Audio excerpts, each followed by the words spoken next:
안녕하세요. 월드뷰티 아카데미에서 피부학을 강의하게 된 신윤지 강사입니다. 오늘부터 여러분들은 저와 함께 이제 피부학을 같이 공부해 보실 건데요. 우리 피부학에는 이제 세 가지 파트로 나눠서 피부 미용학, 해부 생리학, 그리고 피부 미용 기기학을 저랑 같이 공부를 하실 겁니다.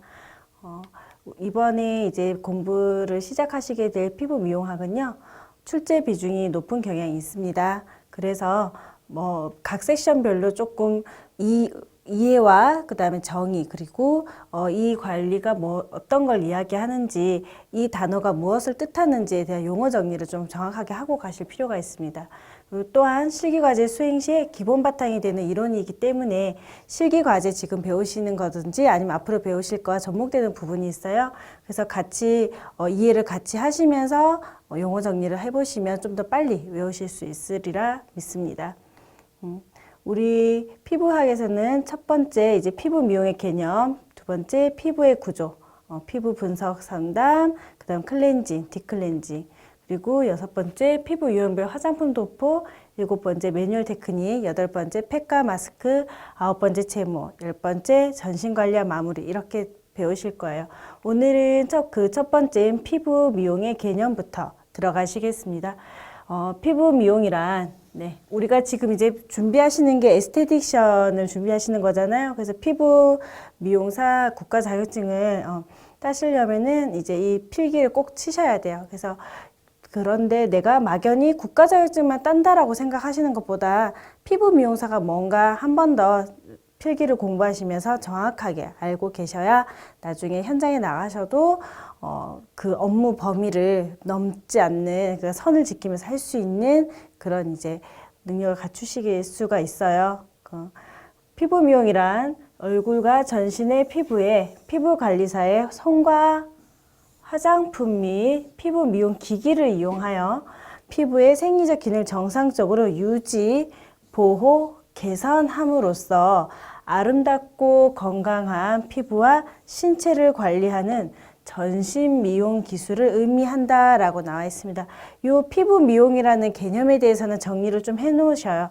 이거 같은 경우에는 한 번씩 출제되는 경향이 있습니다. 그래서 우리 피부 관리사는 피부 관리를 함에 있어서 고객의 피부를 좋은 피부 상태를 유지시켜주고 또 외부 자극이 되는 데서부터 보호시키면서 문제성 피부는 개선시켜주는 그런 영역을 담당하고 있습니다. 우리 피부 미용의 이제 용어를 한번 보실 건데요. 이거 같은 경우는 문제가 자주 나오진 않지만 가끔씩 나와져요. 지금 제가 이렇게 나란히 적어 놨는데요. 독일에서는 코스메틱, 영국에서도 코스메틱이라는데 그 철자 앞에가 좀 틀려요. 그래서 이 코스메틱의 어원은 독일의 코스메틱을 적어놓고 이 코스메틱의 어원은 코스메틱이라는 영국의 코스메틱을 적어놓고 여기서 유래되었다 이렇게 얘기를 하는데요. 이제 거기서 틀린 짝이 잘못되어진 것 이런 걸 찾으라는 문제들이 좀 나옵니다. 그래서 이런 문제는 그냥 독일 하면은 조금 뭔가 이렇게 딱딱한 이미지가 연상이 되시나요? 그래서 저는 예전에 외울 때 독일은 아무래도 좀 딱딱하고 발음 자체가 이렇게 튀는 발음을 많이 하니까 코스메틱이라고 해서 독일은 K로 시작되는 단어 다 외우진 않았어요. 저도 스펠링은 다 외우려고 하진 않고 그냥 무작위로 그때 외웠던 것 같아요. 그래서 여러분들도 이게 그렇게 많이 중요하진 않지만 어원 정도는 그냥 센스로 알고 계시면 돼요. 그래서 영국은 C로 발음된다. 그래서 우주 장식 조화를 의미한다였고, 프랑스는 봉주르수아 이런 거 많이 들어보셨잖아요. 그래서 꾸아 이렇게 들어가 있는 거, 에스테티크 에스테티꾸아 이렇게 많이 나옵니다. 그다음 일본은 에스테라고도 발음도 하는 분들이 있어요. 그래서 에스티 뭔가 좀 딱 끊어지는 게 깔끔한 맛이 나지 않나요? 그래서 저는 학생들한테 가르칠 때도 발음을 모르겠으면 해보면 이게 어느 나라일 건지 조금 연상이 될 거라고 얘기를 해드립니다. 그리고 미국 스킨케어 이렇게 되어 있어요. 우리가 흔히 많이 하는 게 이제 미국식 발음이죠. 스킨케어라고 표현을 많이 합니다. 그리고 에스테틱도 이제 미국에서 유래된 말들이에요. 그래서 요게 스펠링은 틀리지만 발음 기회는 영어니까 그쵸? 그리고 우리나라 한국에서는 피부 미용, 피부 관리라고 합니다. 그래서 여러분들이 쓰시면 안 되는 단어는요. 마사지라는 단어 있죠? 그래서 마사지란 단어는 우리 피부 미용사가 사용을 해서는 안 됩니다. 우리 현재 우리나라의 안마사법 때문에 그렇습니다. 그래서 마사지란 단어는 앞으로는 쓰지 마시고요. 나는 마사지사가 아니고 피부 미용 관리사입니다. 아셨죠? 그래서 피부 미용 용어에 대해서 조금 알아놓으시고요. 그 다음 서양 피부 미용 역사를 보겠습니다. 그래서 우리가 이 피부 미용 역사 부분에서도 문제가 이런 서양 피부 미용 역사는 많이 나오진 않아요. 그런데 보통 보면은 이제 우리나라 현대 근대 어떻게 했다 이런 게 좀 나오기 때문에 그 부분에서 우리나라 피부 미용 역사만큼은 조금 잘 외워두시기 바랍니다. 일단 먼저 서양 피부 미용 역사는요, 고대 이집트부터 시작되었다 합니다. 고대 이집트 하면 누가 생각나요? 클레오파트라, 그렇죠? 그래서 제단에 왜 그런 이집트 영화나 보면은 무슨 막 제사 같은 거 지내잖아요. 그래서 종교 의식이 발달했었고, 그 다음에 클레오파트라가 미용 오일 제조를 하면서 클레오파트라 또 유명한 거 있잖아요. 이렇게 아이라인 같은 거, 그런 거 막 그리고 다녔었어요. 그리고 그 다음 그리스에서는 건강을 중요시하다 보니까 건강한 정신에 건강한 신체에 건강한 정신이 깃든다라는 생각을 가지고 있었어요, 이때. 그리고 천연 향과 마사지 요법이 성행하였고, 그러면서 피부 관리를 하였다. 히포크라테스는 건강한 미를 위해 요법을 연구하였다 했습니다. 그래서 그리스 나온 히포크라테스, 건강한 신체, 건강을 다루는 어떤 단어가 나오고 그 나라를 짝지어하면 그리스라고 이렇게 좀 외워두시면 돼요. 우리가 언제 이걸 다 글자 하나하나 외우겠습니까? 그렇죠? 그래서 건강을 다루고 히포크라테스가 나온다 하면 그리스, 클레오파트라 이집트 이렇게 생각하시면 됩니다. 그리고 로마는 공주 목욕이 문화가 발달했대요. 그리고 남녀가 피부 미용에 관심을 가지면서 피지와 각질 관리 했다. 그런데 우리가 이렇게 많은 내용이 있잖아요. 보통은 시험 문제 나올 때 보면 그냥 대표적인 것들, 공중 목욕 문화라든지 남녀가 다 관심이 있었다라든지 스팀 미용 이렇게 나와요. 그래서 여기 이 많은 문장 중에서도 이렇게 좀 특색 있는 것들만 짝지어서 외워놓으시면 아무래도 문제를 좀 푸시는 데는 어려움이 없으실 거라고 믿습니다. 왜냐하면 우리가 주관식을 푸는 게 아니고 객관식을 풀기 때문에 아무래도 이런 내용들이 이렇게 많지만 글씨를 보면 처음에는 조금 힘들어요. 그렇죠? 글씨가 갑자기 많이 주어지면 읽기도 힘들고 이 문제를 내가 풀 수 있을까 싶기도 하고 하지만 이렇게 각 특색을 외워놓으시면 금방금방 그 문장을 지문을 다 읽지 않아도 금방금방 찾아내실 수 있다는 거 한 번 더 생각하시면서 요점 정리를 좀 해보시고요. 중세는 금욕주의였다. 제가 그래서 요런데 이제 요점 정리 해보시라고 이렇게 색깔을 좀 다르게 해놨습니다. 그 금욕주의고 피부관리 했고 약초물 스팀 요법이 유행했다 해서 약초 나오죠. 그래서 아로마의 기초가 되었다라고도 얘기를 할 수 있습니다. 르네상스 아시잖아요. 되게 화려하고 그랬던 시대예요. 그렇다 보니까 피부 미용 역시도 향수, 사치스러운 향수가 발달했어요. 근데 화려했는데도 불구하고 청결과 위생관념이 많이 부족했다 합니다. 그래서 그렇다 보니까 향수가 발달을 하게 되었고, 과도한 치장과 분화장 이렇게 나와요. 그리고 몽테뉴 이러면서 팩 저술했고 크림을 만들었고 이렇게 나옵니다. 그리고 정제된 화장수, 알코올 사용 화장품 개발을 했다. 그래서 정제된 화장수, 정제수와 그 다음에 화장품 개발, 그리고 뭔가 화려하다? 그럼 이건 르네상스죠. 그래서 그 내용이 다른 것에서 르네상스를 설명하면서 갑자기 종교의식이 발달했고 하면 그건 틀린 설명입니다. 그렇죠? 그래서 그런 틀린 것을 찾아내는 거. 그래서 넌센스처럼 조금 이렇게 포인트 되는 걸 외우시면 좋습니다. 그 다음에 바로크, 로코코 해서 클렌징 크림. 그래서 그냥 저는 예전에 외울 때 크크크 이러면서 클 이렇게 외웠던 것 같아요. 그래서 그냥 크크크 나오는 건 무조건 클렌징 크림 개발했는 곳 이렇게 외웠던 기억이 납니다. 그다음 흰 피부 선호는 미백 관리를 하였다 이렇게 돼 있어요. 그래서 미백 관리에 좋은 레몬과 달걀 흰자를 가지고 피부 관리를 또 하였다. 그리고 하얀 피부를 좋아하다 보니까 또 화려한 치장이 유행하고 그러면서 머리에도 분치장을 하였다. 하얀 거, 흰 피부, 미백 관리, 흰 화장, 흰 분칠 나오면 다 하얗게 지워주는 클렌징 크림과 연상하면서 바로크, 로코코 이렇게 좀 묶어서 외워주시면 좋을 것 같습니다. 그 다음에 근대에 들어서는 위생과 청결이 중시되면서 뭐가 개발됐어요? 비누. 비누 나오면 이제 근대로 오시면 됩니다. 그 다음에 일반 시민에게 보편화되었다. 대중이 다 이런 화장품을 쓰게 되었다. 비누도 사용하게 이렇게 되었다라는 얘기죠. 현대에는 마사지 크림이 개발되었다.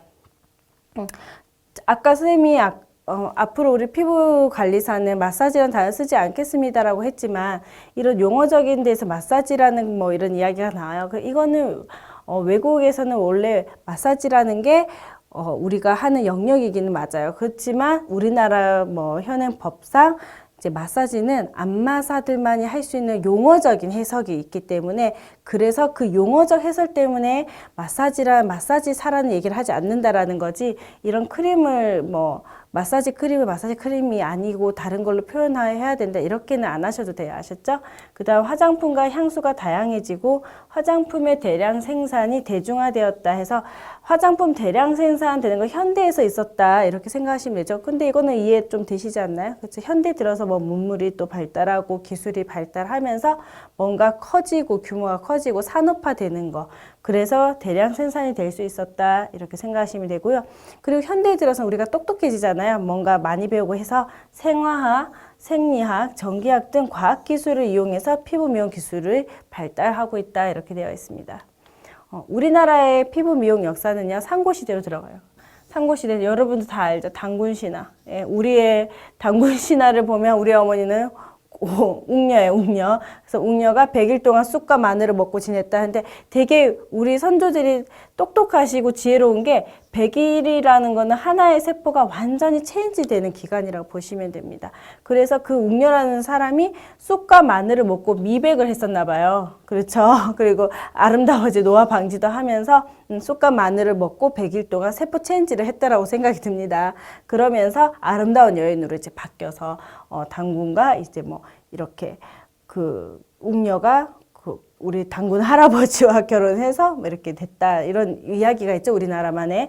그래서 쑥과 마늘 나오면 웅녀 이렇게 생각하시면서 아름다운 여자 그럼 우리가 예쁜 여자 생각하면 피부가 일단 하얘야 돼요. 그렇죠. 그리고 피부에 뭐가 나지도 않아야 되고 그러면서 탄력도 있어야 되고 그래서 이렇게 생각을 하시면 된다라는 거죠. 그 다음 삼국시대에 들어갑니다. 신라에서는 신라 시대에는 불교가 많은 꽃을 피웠었죠. 그래서 불교의 영향으로 향문화가 향을 피우는 문화도 발달했지만 또 이런 거를 뭐 물에 녹여서도 목욕을 하고 이런 것도 발달했죠. 그 다음 백분을 제조하게 됐고 그러면서 백분을 제조하니까 당연히 화장품도 제조하게 되는 거죠. 그 다음 곡물 입욕제를 사용해서 요새 우리 뭐 한방 그런 탕에 가면은 넣어주는 그런 것처럼 곡물 입욕제를 사용해서 이제 뭐 스크럽도 하고 목욕 문화가 발달하였다라고 나옵니다. 그리고 백제는 은은한 화장을 하였다. 연지를 사용하지 않았다. 그 백제와 고구려는 이 연지를 가지고 서로 묶어서 많이 뭐 좀 출제가 될 때가 있더라고요. 그래서 연지를 사용했으면 고구려, 연지 사용 안 했으면 백제 이렇게만 외우셔도 조금 도움이 되실 거라고 믿습니다. 그 다음 통일신라시대 가겠습니다. 통일신라시대는 화장품 제조 기술이 발달하였다. 그리고 다양한 방법으로 화장품 기술이 발달하다 보니까 화장품도 가공을 해야 되겠죠. 이렇게 되었다라는 거고요. 고려시대는 피부 보호 및 미백 역할을 하는 면약이 개발되었고 그 다음 복숭아 꽃물 이렇게 나오죠. 목욕을 하고 세안을 했다. 네, 복숭아 다들 아시겠지만 피부 미백과 유연 효과가 있고요. 난은 뭐예요? 난향이 되게 좋잖아요. 그래서 향적인 걸로 이제 난을 띄워서 입욕제로 사용하였다 이렇게 나옵니다. 조선시대 청결을 중시했고 우리나라도 목욕을 즐겨 하였고 사대부 집안에서는 뭐예요? 난탕을 하였고 아니면 인삼 이런 거 넣어서 삼탕을 이렇게 사용하였다 해서 노화 예방과 면역력 증진에 힘썼다 이렇게 나옵니다. 그 다음 규합청서 뭐든지 모르겠어요. 뭐 이 내용을 다 읽지는 못하지만 일단 난, 삼, 규합, 청서, 청결, 목욕 이렇게 나오면 뭐예요? 조선시대다 이렇게 생각하시고요. 피부 미용에 관한 기록이 있었다라고 합니다. 그리고 선조시대에는 화장수를 제조하였고 숙종 때는 판매 화장품을 제조하였다 하는데 선조, 숙종 이렇게 나오면은 조선시대구나 이렇게 생각하시면서 화장수 제조가 먼저 나오게 되면은 이제 선조, 판매라고 들어가면 이제 숙종 이렇게 생각하시면 됩니다. 근대에 들어서는 다양한 화장품이 유입되면서 박가분 이렇게 나와요. 되게 유명한 거죠. 그래서 지금도 아직 박가분이라는 명칭으로 화장품 가게가 있는 걸로 제가 아는데, 예전에 박가분이 되게 박물장수들이 다 가지고 다니는 그런 이제 분첩에서 발달을 해서 박가분이라는 브랜드가 생겼어요. 그래서 이제 분첩이 대표적인 거였는데, 이 박가분이 엄청 이제 우리나라에 최초로 기업화되면서 판매가 되었고 인기가 많았던 제품입니다. 그래서 박가분 이렇게 나오면 이제 근대 생각하시면 돼요. 그다음 현대에 와서는 1920년대 일본 미용 제품이 유입되고 신문 미용 광고가 등장하였다. 그래서 미용 광고가 등장했다. 20년대 그렇죠? 그다음 미백 로션이 제조되고 여드름 미백 관리 복합 기능 제품이 출시되었다. 이렇게 해서 좀 더 디테일하게 이제 피부에 대해서, 앞전에는 그냥 치장하고 향을 이렇게 내고 이런 거였다면 이제는 조금 더 디테일하게 피부 미용에 더 관심이 있는 시대였다. 이렇게 보시면 됩니다. 그냥 50년대 되면은 글리세린, 그래서 글리세린 묶어서 50년대 딱 묶어서 생각하세요. 유동 파라핀을 주 원료로 한 화장품 제조가 시도되었다 나옵니다. 60년대에는 비타민, 호르몬 활성을 이용한 원료 사용이 다양화가 되었다 했어요. 그래서 60년대부터는 비타민과 호르몬에 영향을 줄 수 있는 그런 이제 물질들이 개발이 되면서 화장품에 쓰여졌다 이런 이야기입니다. 70년대는 자연 성분과 인산 추출물 사포닌 성분을 이용한 피부 보습, 그다음에 제품이 개발되고 여기에 70년대 명동에 피부 관리실이 생겼다. 우리가 이제 앞으로 관리를 시작하게 되면 이 피부 관리실에서 시작을 하시잖아요. 그래서 명동에서 70년대 처음으로 시작이 되었다. 요 정도는 우리 피부관리사니까 알고 있어야 되겠죠? 그 다음 80년대 화장품 산업이 확대되면서 색조 화장품과 기능성 화장품이 출시되었다. 이렇게 되어 있습니다. 자, 피부 미용의 영역, 기능적 영역 이렇게 나와 있어요. 그래서 정리를 해보면 보호와 관리적이고 장식적, 그 다음 심리적, 의학적 이렇게 있습니다. 그런데 여기서 의학적은 우리 피부관리사 영역이 아니죠. 하지만 피부 미용이라는 거에 이제 기능적 영역을 보자라고 해서 정리를 해놨습니다. 보호 관리적은 피부 진단을 통해서 개선과 보호를 해줄 수 있다. 너가 지금 피부가 안 좋으니까 이렇게 우리가 앞으로 관리를 해서 어떻게 꾸며 나가자라는 거죠. 그 다음 장식적 피부의 결함을 감추어서 아름다움을 표현한다 했습니다. 그래서 트러블이 났던지 이런 것, 또는 또 피부 미용의 색조 같은 것들이 또 이야기를 할 수가 있죠. 앞전에도 시대를 보면 색조, 박가분 이런 게 막 나오듯이 그런 결함을 감추어서 아름다움을 표현할 수도 있고, 심리적인 거는 심리적 요인과 관계된 부분의 증상이 안정된다 해서 여드름 우리가 막 나면 신경 쓰이잖아요. 그렇죠? 자고 일어났는데 트러블 하나 났어요. 그날 신경 쓰여야 안 써요. 그런데 피부 미용을 하면은 그런 것들이 이제 잡아주게 되죠. 그러면서 내가 심리적으로 고객들이 안정을 좀 할 수 있는 이제 피부가 좋아질 거야 이런 이야기예요. 그렇죠? 그 다음에 의학적은 의약약품이나 의료기기 사용으로 치료하는 피부 미용에서 영양성이 포함되지 않다라고 적어놨습니다. 그래서 의약품이나 의료기기, 비타민 주사, 물광 주사 이런 거 있죠. 요새 많이 하는 그런 거는 우리 피부관리사 영역이 아니다라는 거 알고 계셔야 되고요. 그 다음 피부 영역에 정말 이제 우리 실무적인 실제적 영역은 무엇인가? 그래서 안면 일반 피부 관리라 했습니다. 그래서 안면 일반 피부 관리는 우리 얼굴 제일 많이 하는 얼굴 스킨케어, 그 다음에 안면 특수 피부 관리는 탄력이라든지 이런 거에 조금 더 딥하게 들어가서 관리를 하는 부분. 그 다음 전신 일반 관리도 똑같이 상체 후면과 상체 전면과 이런 이제 일반 피부 관리입니다. 아로마 오일을 이용해서 그 오일을 흡수가 잘 될 수 있게끔 테크닉을 하는 거죠. 그 다음 체온과 비만 관리, 네, 그 다음 튼살, 모공, 각하증 피부 관리를 또 하고 있고요.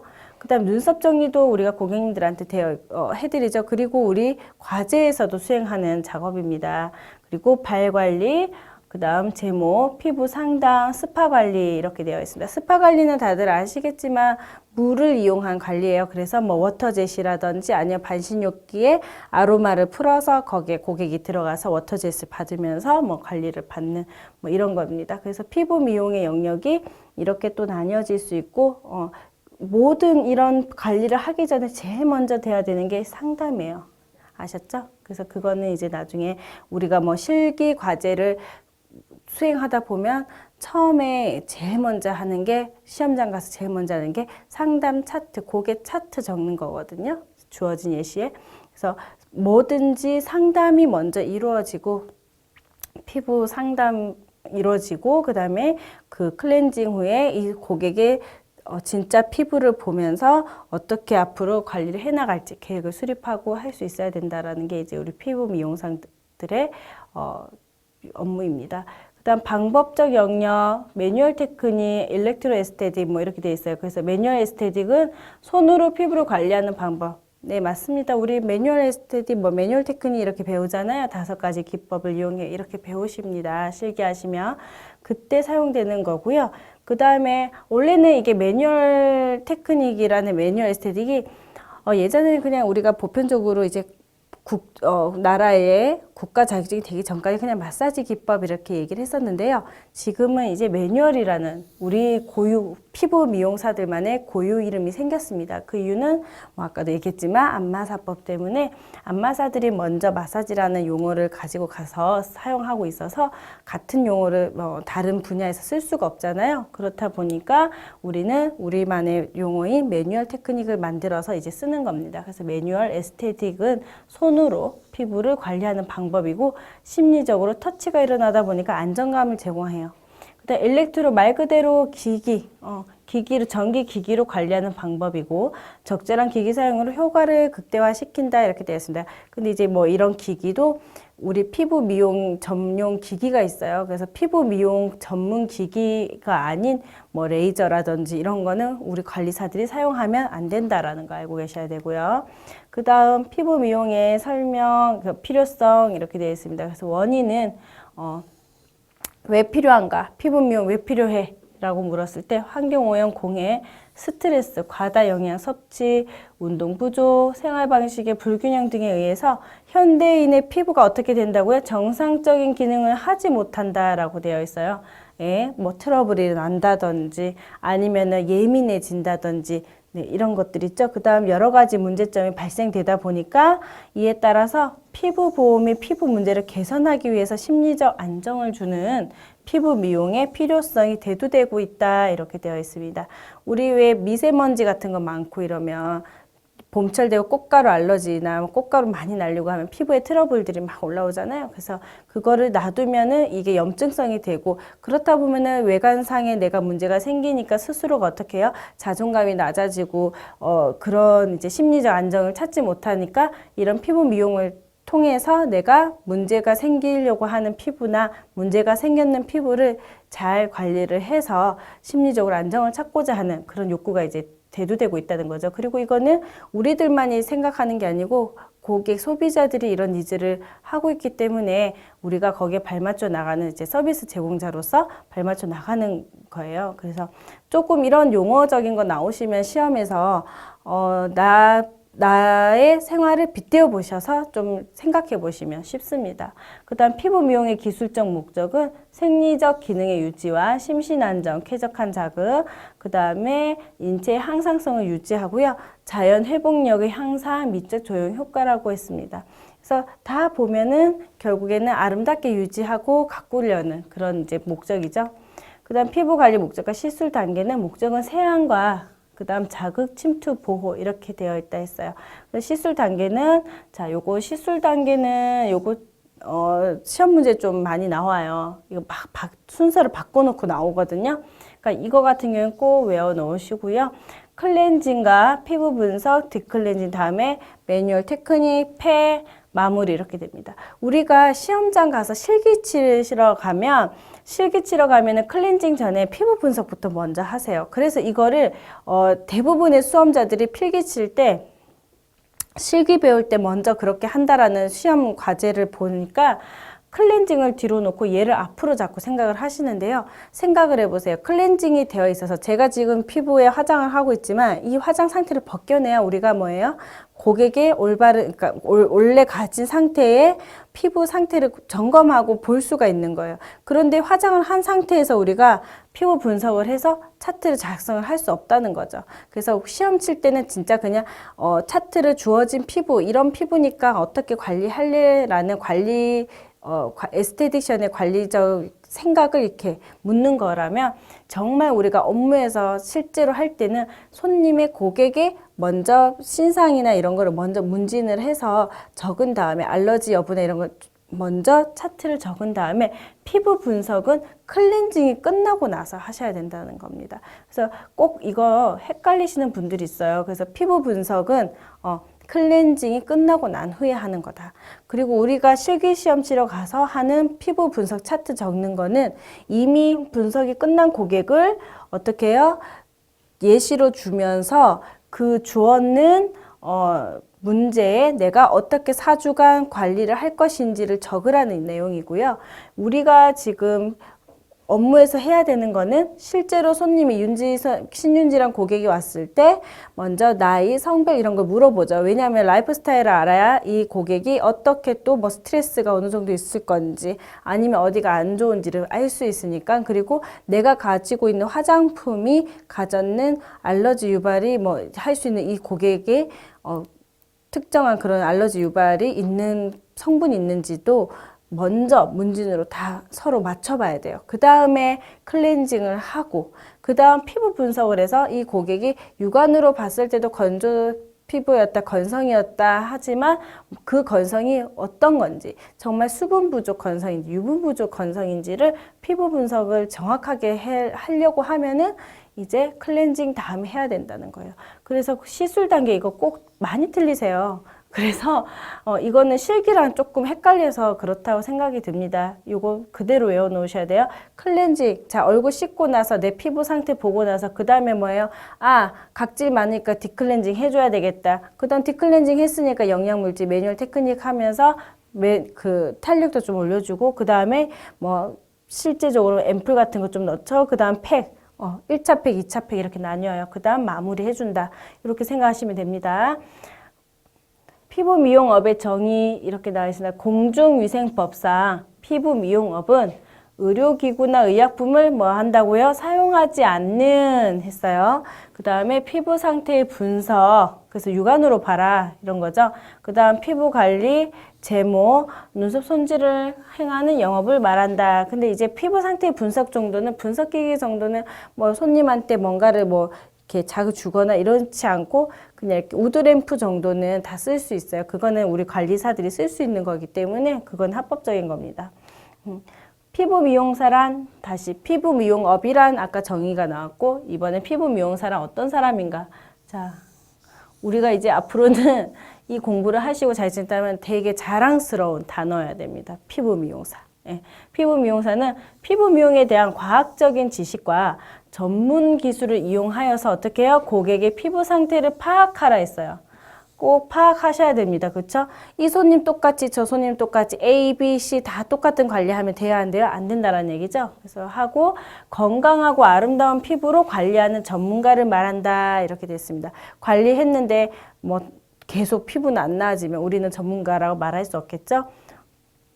의사한테 아파서 갔는데 감기가 낫잖아요. 그러면은 그 의사를 신뢰할 수 없는 것처럼 피부 미용사도 문제점 있는 뭐 이런 피부 개선을 하고 싶은 고객한테 내가 관리를 해서 그런 개선점을 보여줘야지 고객도 나를 신뢰할 수 있고, 또 나도 전문가다운 자세를 갖추었다 이렇게 생각할 수 있습니다. 그다음 피부 미용사는 심리적, 사회적, 정신적으로 포괄적인 지식과 태도가 필요하다 이렇게 되어 있습니다. 이제 고객과 대화를 하는 데 있어서 너무 몰라도 안 되는 경우도 있어요. 그리고 그 다음에 심리적으로 고객님이 이런 거죠. 고객님이 지금 너무 스트레스가 쌓여서 뭔가 얘기를 하고 있는데 내가 들었을 땐 그게 그 말이 거슬리는 거예요. 그렇다 해서 그 고객의 심리도 파악 못하고 그건 아닙니다라고 나 혼자 계속 노를 하고 있으면 그 고객과의 유대관계가 되지 않고 오히려 고객에게 스트레스를 가중하는 그런 결과가 되잖아요. 그래서 심리적으로 어떻게 이 고객이 지금 스트레스가 어떤지 그래서 들어주고 경청해주고 또 조언도 해줄 수 있는 그런 사람이어야 된다라는 거예요. 피부 미용사의 기본 조건은 피부 미용 전문 교육을 이수하고 피부 관리 수행 능력이 있으면서요. 그다음 직업에 대한 신념과 자부심, 자부심 중요하죠. 그다음 고객에 대한 서비스 정신과 친절한 매너가 또 있어야 되고, 전문 지식, 이거는 말할 거 없죠. 우리 그래서 지금 이렇게 필기 공부하시잖아요. 전문 지식과 기술 향상을 위한 노력을 항상 해야 된다. 피부 미용사의 자세한 용무, 상담 시 고객 의견을 경청하라. 내가 오늘 이 관리를 하고 싶은데 이 고객이 자꾸 딴소리를 한다. 그렇다 해서 내가 이 미백 관리 한번 해보겠다고 고객이 나는 피부가 지금 따가워요 하는데 계속 미백 관리 하라고 하면 안 되는 것처럼 고객이 지금 뭐가 힘들고 어떤 게 지금 애로사항이 있는지를 경청을 해야 돼요. 그리고 고객이 원하는 게 뭔지. 지금 많은 우리 피부 관리 영역이 되게 많아요. 노화, 뭐 미백, 그다음 진정, 탄력 되게 많잖아요. 근데 거기서도 이 고객은 어떤 거에 포커스를 자기를 맞춰서 관리를 해줬으면 좋겠는지 그런 의견을 항상 고객은 우리한테 얘기를 합니다. 그래서 여러분들도 항상 의견을 경청하고 요구를 정확하게 파악해서 신뢰감을 준다. 정확하게 알고 내가 시행을 해야지 고객도 나를 신뢰한다라는 내용이에요. 일단 관리 전 충분한 지식을 갖춘 설명으로 고객에게 안정감을 준다 했습니다. 그래서 고객이 뭐 내가 어제 놀러 갔다는데 타서 얼굴이 까매요. 왜 그래요? 하는데 햇볕 봐서 그렇죠 라고 하면은 우리한테도 누가 그러면 너무 당연한 얘기잖아요. 그럴 때는 이때는 멜라닌 색소가 햇볕을 어떻게 보았고 실외 활동을 2시간 이상 하셨기 때문에 멜라닌 색소 자체가 과잉되어서 얘네들이 면역 기능 작용으로 인해서 이렇게 많이 방출이 되었지만 이번 미백 관리를 하시면 뭐 3, 4일 만에 빨리 복구가 이제 이 활성화되는 멜라닌 색소들이 다시 환원이 돼서 아름다운 피부를 가지실 수 있다라고 이렇게 얘기를 좀 조언을 할 줄 알아야 돼요. 근데 아무것도 모르고 필기시험 치시고 나서 이런 전문적 지식은 다 어디로 가고 없고 그냥 계속 기술만 하시면 안 된다는 얘기입니다. 아셨죠, 여러분? 그래서 시험을 빨리 잘 찍는 것도 중요하지만 이 정도는 다 기본적인 마인드는 가지고 계셔야 된다는 거죠. 그리고 이 정도는 외우지 않아도 읽어보시면 된다라는 거예요. 이거는 달달달 외우시는 게 아니고요. 이런 내용은 내가 생각해 봤을 때, 내가 고객으로 생각해 봤을 때 이런 관리사가 나한테 있다라고 했을 때, 그러면 이게 맞다, 안 맞다 이렇게 판단이 되시죠? 그래서 이런 거를 어떤 분들은 글씨 하나하나를 외우시려고 하니까 어렵다고 하세요. 그게 아니에요. 글씨 하나하나 외우지 마시고 어떻게 하라 했어요? 그냥 전체적 내용을 이해하시면서 전체적으로 내가 고객일 때 이런 사람의 관리사가 있다면 이라고 가정을 해서 생각을 하시면 문제 푸시는데 그렇게 많이 어렵지 않으실 겁니다.